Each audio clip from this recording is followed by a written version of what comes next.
하나님의 말씀은 갈라디아서 6장 1절에서 10절입니다.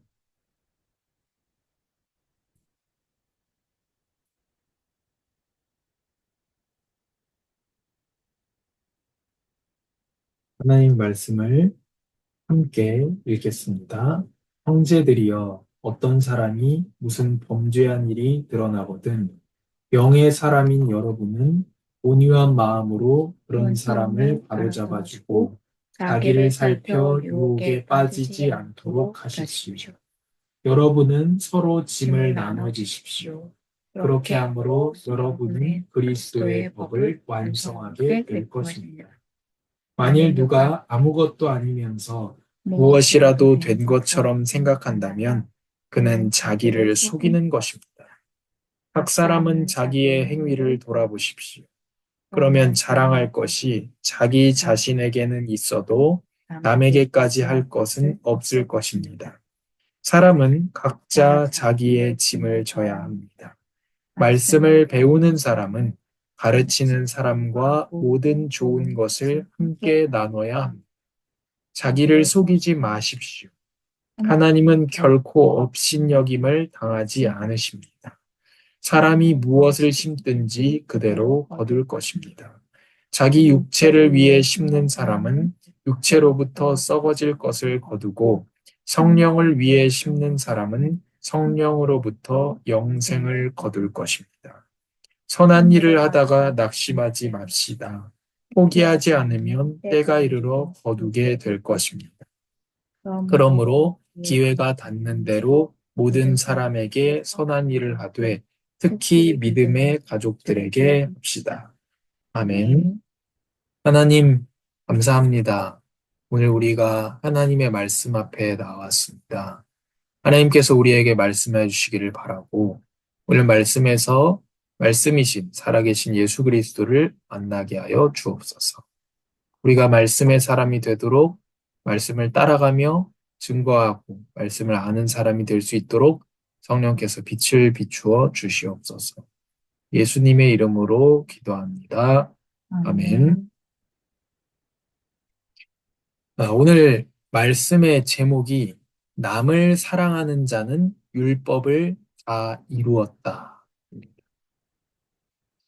로마서의 말씀입니다. 남을 사랑하는 자는 율법을 다 이루었다. 예수님께서도 가장 중요한 것에 대해서 이렇게 요약하셨죠. 가장 크고 첫째 되는 계명이 무엇입니까? 라는 그 서기관의 질문에 하나님을 목숨을 다해서 마음을 다해서 사랑해라. 그리고 둘째도 이와 같으니 너희 이웃을 너의 몸과 같이 사랑하라. 로마서에서 또 사랑이 율법의 완성이다. 이렇게 말씀했습니다. 같은 말이죠. 그걸 풀어서 말한 것이 남을 사랑하는 자는 율법을 다 이루었다. 예수님께서 율법을 다 이루심은 예수님께서 자격이 없는 남을 사랑하셨기 때문이죠. 또 다른 사람의 짐을 지셨기 때문입니다. 어떤 사람이 한 동물을 야생에서 이렇게 줍게 됐습니다. 그래서 그 동물을 이렇게 어리고 약한 그 동물을 잘 보살펴 준 거죠. 자기 집안에서. 그리고 이제 그 동물이 야생으로 자유를 찾아서 돌아가야 되겠죠. 그 동물을 풀어줍니다. 풀어주자 어떻게 됐을까요? 풀어주자마자 바로 하늘에서 매가 날라와가지고 그 동물을 잡아가 버려요. 그 굉장히 충격적인 동영상인데, 그래서 그 사람이 막 소리를 지르면서 끝나는 그런 동영상입니다. 이 사람은 그 풀어준 동물이 어떻게 살기를 바랬을까요? 가장 그 동물답게 살기를 바랐겠죠. 물론 그 채 간 것도 그 동물다운 거긴 하죠. 동물은 또 먹히는 거니까. 그러니까 어쨌든 하나님께서 우리에게 자유를 주셨을 때 무엇을 원하시겠습니까? 사람답게 살기를 원하시는 겁니다. 죄에서 자유해져서 죄에 빠져 사는 것이 아니고 예수님께서 가늠한 여자 그 얘기 유명하죠. 또 다락방에서도 많이 하는 그런 얘기들입니다. 죄 있는 자가 먼저 돌로 쳐라. 그런데 아무도 돌로 칠 자가 없죠. 죄 없는 자가 먼저 돌로 치라 하면 누가 치겠습니까? 다 죄가 있는데. 사람들 다 갑니다. 근데 돌로 칠 수 있는 사람 딱 한 사람 있어요. 누구죠? 예수님이죠. 예수님 돌로 쳐도 됩니다. 죄가 없기 때문에. 그래서 예수님이 이렇게 얘기하시는 거예요. 나도 너를 정죄하지 않겠다. 나는 할 수 있지만 정죄하지 않겠다. 지금은 정죄의 때가 아니고 은혜의 때이기 때문에. 이런 말씀 안 하시지만 그 당시에는 그랬기 때문에 지금도 그렇지만 은혜의 때이기 때문에 그렇습니다. 구원의 때이기 때문에 그렇습니다. 그리고 예수님은 그 여자에게 이렇게 얘기를 합니다. 이 마지막 게 중요하잖아요. 마지막에 이렇게 얘기합니다. 가서 다시는 죄를 짓지 말라. 말씀입니다. 하나님께서 우리를 죄의 종 또한 율법의 저주 아래에서 자유롭게 하셨을 때 뭘 원하셨을까요? 사람답게 살기를 원하시는 겁니다. 죄 문제 해결됐어? 마음껏 죄지요. 가 아니라 하나님의 형상답게 살기를 원하시는 거죠. 왜요? 그 자유라는 거는 모든 자유가 그렇지만 영혼의 자유, 구원의 자유, 죄로부터 자유라는 거는요. 엄청난 값을 치러야 얻을 수 있는 거기 때문에 그렇습니다. 우리가 일본으로부터 얼마나 어렵게 해서 자유를 얻게 됐습니까? 또 지금도 우리나라의 그 엄청나게 많은 수의 그 군인들이 우리나라를 공군, 해군, 육군, 해병대 든든하게 지키고 있기 때문에 우리가 자유가 있는 거예요. 당장 전쟁이 나는 순간 모든 자유는 다 사라집니다. 총동원령이 딱 선포되면서 저는 바로 군대로 가야 돼요. 그렇잖아요. 모든 물자는 다 나라에 귀속됩니다. 자유가 없어지는 거예요. 왜요? 또 다른 나라에 지면 어떻게 됩니까? 패전하면 어떻게 됩니까? 모든 자유를 다 빼앗기고 돈도 다 빼앗기게 되는 거예요. 자유라는 게 공짜로 주어지는 게 아니기 때문에 군인들이 지금 나라를 지키고 있는 거죠. 그런데 우리에게 하나님이 주신 그 자유는 어떤 자유입니까? 그리스도의 피를 흘려서 그리스도가 저주를 받아서 아버지께서 사랑하는 아들을 저주하시고 사랑하는 아들에게 모든 진노를 쏟아 부으셔서야 우리가 받을 수 있는 자유를 얻었다는 거예요. 그럼 하나님께서 얼마나 큰 마음으로 우리가 사람답게 살기를 원하시는가 하는 겁니다. 그래서 죄로부터의 자유는요, 죄의 혐오로 우리를 인도하게 되는 겁니다. 그리고 오늘 이제 본문으로 들어가는 건데요. 이런 질문이 우리에게 주어집니다. 자유를 얻었습니다. 너무 기뻐요. 이제 감옥에서 풀려난 겁니다. 드디어 율법의 저주에서 풀려났습니다. 주어진 자유를 어떻게 쓸까? 감옥에서 딱 나왔는데 사방이 다 뚫려 있단 말이에요. 동쪽으로 갈까? 남쪽으로 갈까? 북쪽으로 갈까? 서쪽으로 갈까? 어디로 갈까? 집에 먼저 갈까? 자유가 주어진 순간 그 질문이 주어지는 겁니다. 아, 군대에서 있잖아요. 나오기 직전까지 어떻게 했어요? 나가기만 하면 세상을 다 씹어 먹을 수 있을 것 같거든요.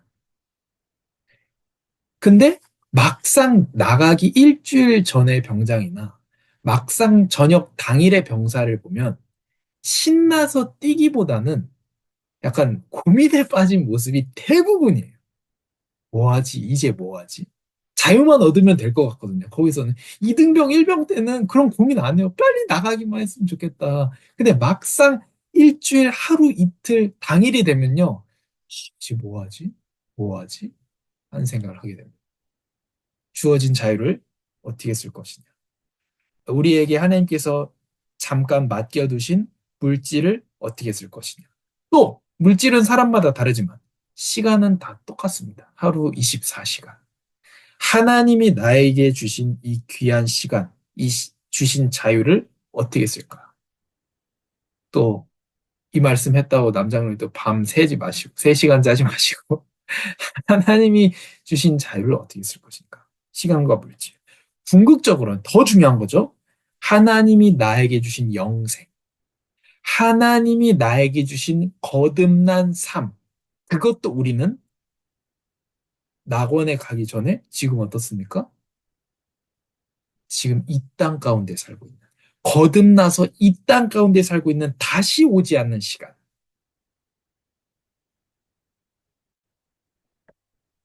이 시간을 어떻게, 이 자유를 어떻게 쓸 것인가 하는 겁니다.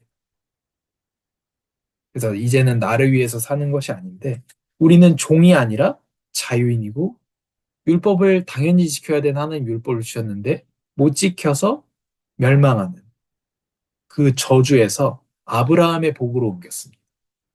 아브라함의 복은요, 미리 주신 약속을 통해서 믿음으로, 은혜를 믿음으로 말미암아 상속을 받게 되고 의롭다함을 받게 되는 겁니다. 율법의 저주는 율법을 행함으로 하는 거고요. 그러나 육신의 행위로 하려고 하지만 육신의 소욕 때문에 불가능한 것. 그게 율법의 저주죠. 여기서 아브라함의 복으로 옮기려고 예수님은 십자가에서 저주를 대신 당하셨습니다. 그래서 우리가 새로운 삶, 거듭난 삶을 받았는데 그러면 이 자유를 어떻게 쓸까? 그게 오늘 본문의 내용입니다. 형제들이여 어떤 사람이 무슨 범죄한 일이 드러나거든 영의 사람인 여러분은 온유한 마음으로 그런 사람을 바로 잡아주고 그 말은 바로 잡아줘야 됩니다. 복음으로 살린다고 하면서 방치하는 것이 아니고 누가 범죄하거든 온유한 마음으로 바로 잡아주고 자기를 살펴 유혹에 빠지지 않도록 해야 됩니다. 자기 자신도요.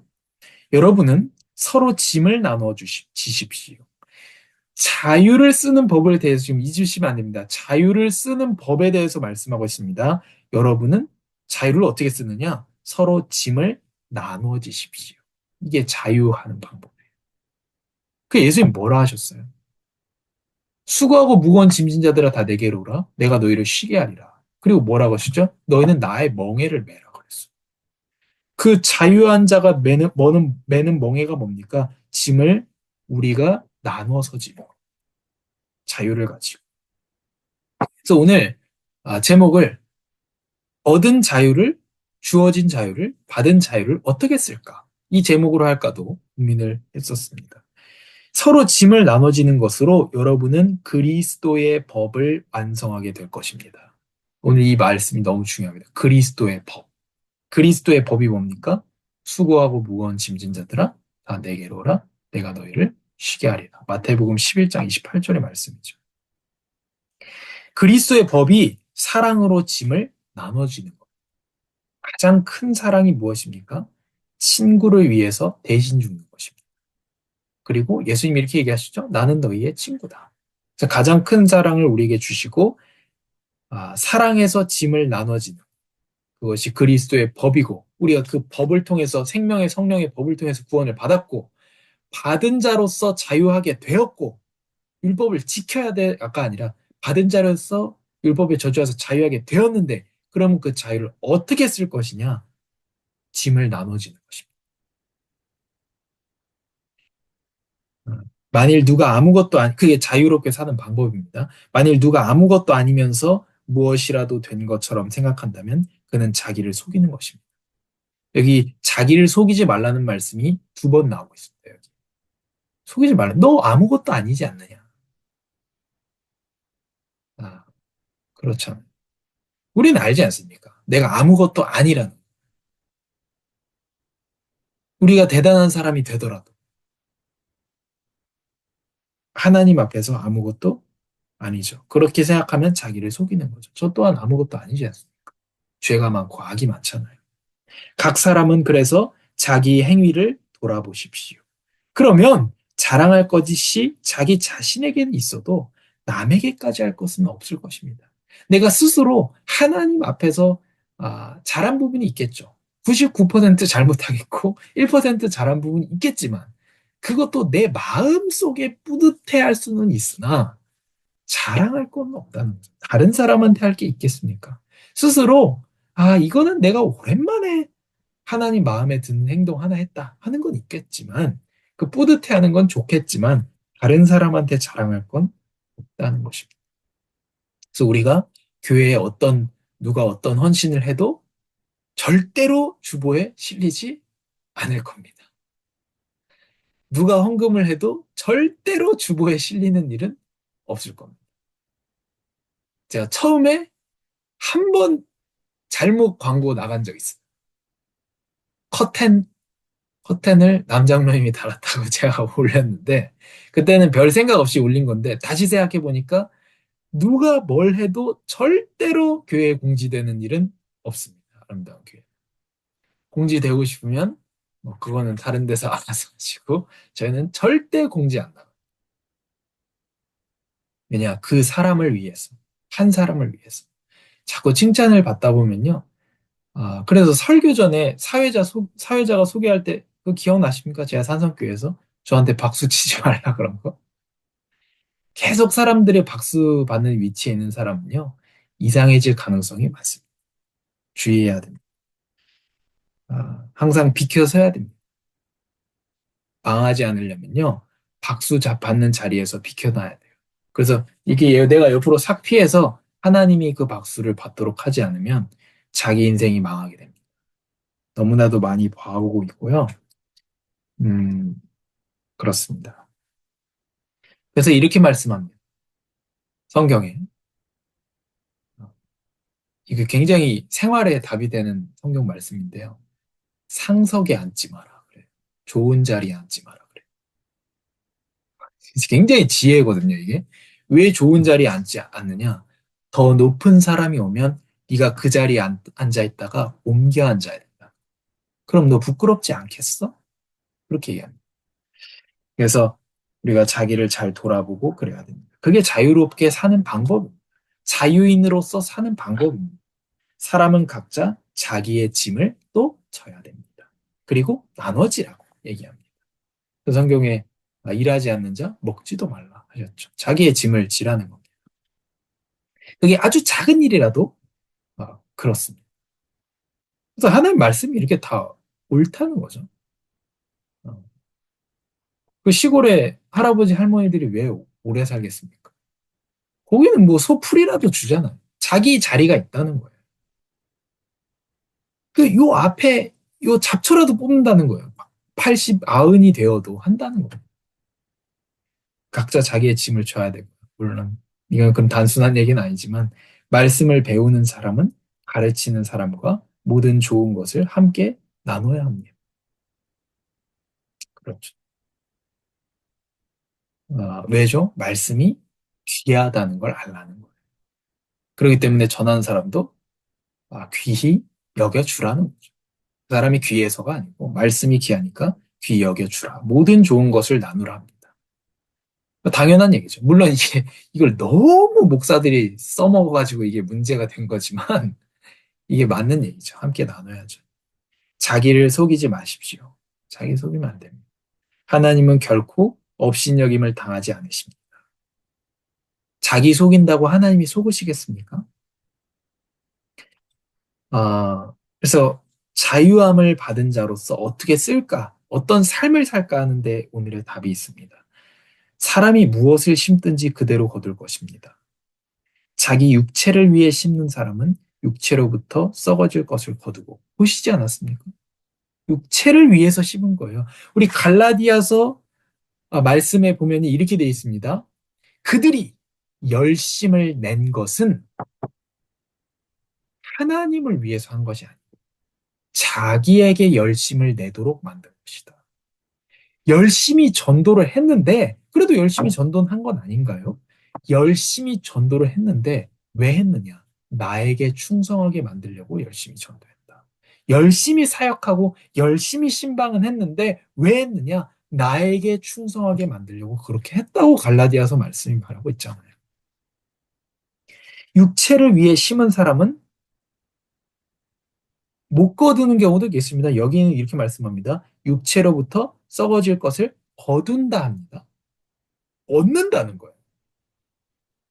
그러나 성령을 위해 심는 사람은 성령으로부터 영생을 거둘 것입니다. 뭘 선택하겠습니까? 현명한 선택이죠. 성령을 위해 성령을 심는 것입니다. 선한 일을 하다가 낙심하지 맙시다. 지금 심는 얘기를 계속하고 있습니다. 포기하지 않으면 때가 이르러 거두게 될 것입니다. 아멘. 시편 146편에 이렇게 하나님께서 말씀하십니다. 씨를 뿌리러 나가는 자, 눈물을 흘리며 씨를 뿌리는 자는 반드시 기쁨으로 식단을 거두리로. 그래서 선한 일을 하다가 낙심할 이유가 없다는 겁니다. 안 되는 것 같고, 오히려 더 퇴보하는 것 같고, 그럴 이유가 없습니다. 하나님의 약속입니다. 때가 이르러 거두게 될 것입니다. 눈물을 흘리며 씨를 뿌리는 자는 반드시 기쁨으로 곡식단을 거두리로다. 그것이 하나님의 약속입니다. 10절 같이 읽겠습니다. 그러므로 기회가 닿는 대로 모든 사람에게 선한 일을 하되 특히 믿음의 가족들에게 합시다. 아멘. 그게 무엇입니까? 짐을 나누어지는 것이고 그리스도의 법을 완성하는 것입니다. 생명의 성령의 법이요, 사랑의 법이요, 대신 죽는 법이요, 사랑하여 주다가 생명을 주는 법이잖아요.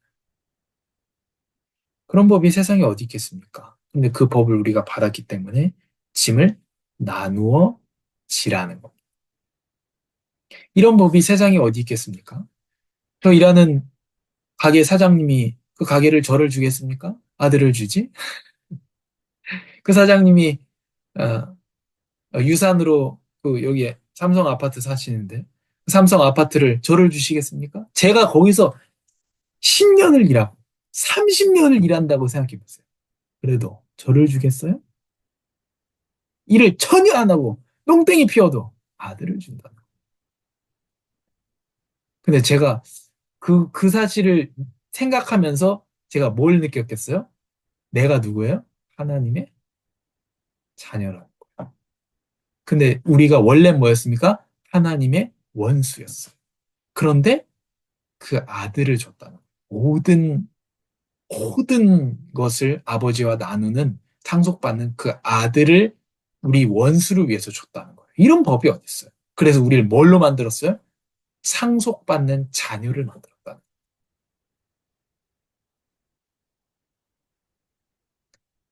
우리 권사님 일하시는 곳에서 그 사장님이 돌아가시면서 유산을 권사님 주시겠어요? 그런데 그 집에 있는 농땡이 파는 아들이 그 집안 일을 많이 하겠어요. 그 사람, 근데 훨씬 많이 하지. 근데 누구 주겠어요? 당연히 아들 주죠. 근데 우리가 뭐예요? 종이 아니고 아들이. 종은 뭘 받아요? 그 고용된 사람은 뭘 받습니까? 종은 뭘 받습니까? 임금을 받습니다. 일한 만큼. 아들은 뭘 받습니까? 모든 것을 다 받습니다. 그게 우리가 하나님 자녀됐다는 것이고, 그런 아들을 우리에게 주어서 그렇게 만드셨다는 겁니다. 그러면 그 자유를 어떻게 쓸까? 짐을 나눠지라. 자기를 속이지 말라. 말씀을 가르치는 사람과 모든 좋은 것을 함께 나눠라. 그리고 마지막 뭐랍니까? 낙심하지 말라. 거둘 것이니 기회가 닿는 대로 모든 사람에게 선한 일을 하되 특히 믿음의 가족들에게 합시다. 아멘. 하나님, 감사합니다. 그리스도의 법으로 생명의 성령의 법으로 우리의 저주를 대신하여 지시는 그 대신 지는 것으로 우리를 구원하여 주시고 자유하게 하여 주셔서 감사합니다. 하나님께 이 값진 자유를 받았는데 어떻게 쓸 것인가 했을 때 오늘 말씀을 통해서 답을 주시니 감사합니다. 우리가 죄악에 빠진 사람을 온유하게 하나님 원하시는 길로, 선한 길로 인도하고 또 우리가 짐을 나누어지고 특히 믿음의 가족에게 믿음의 몸된 자들에게 그렇게 하게 하시고 스스로 속이거나 하지 않게 하시고 선한 것으로 심되 의심하지 않고 하나님 주신 약속을 붙들고 반드시 거두리라 하신 약속을 붙들고 끝까지 하나님 원하시는 뜻을 따라 선하게 살게 하여 주옵소서. 우리를 자녀 삼아 주시고 하나님의 나라를 상속하여 주시는 하나님께 감사하며 예수님의 이름으로 기도합니다.